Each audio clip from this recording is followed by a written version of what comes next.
This is one of those transits where power becomes obvious, especially when someone tries to misuse it. Mars is moving through Taurus right now, closing in on a square to Pluto retrograde at about 5 degrees Aquarius.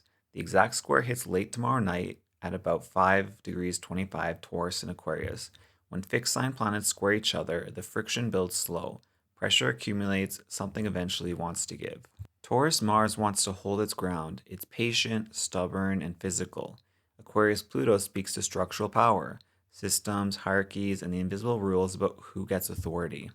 When they square off, this can show up in two ways. First, a pull towards intensity. Situations that would normally just be annoying can start feeling like they would require a full response. Someone pushes, the instinct is to push back harder. Here's what this transit actually rewards: strategic intensity. There's a real difference between setting a boundary firmly and escalating to prove you can't be pushed around.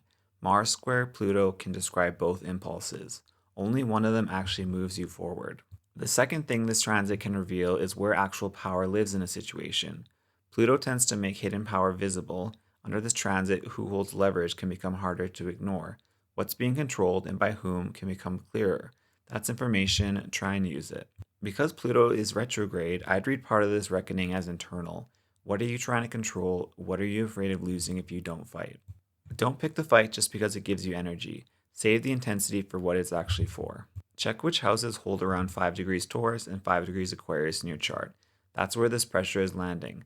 Search birth chart auguring. The birth chart calculator is free, no sign up, and it can tell you that information.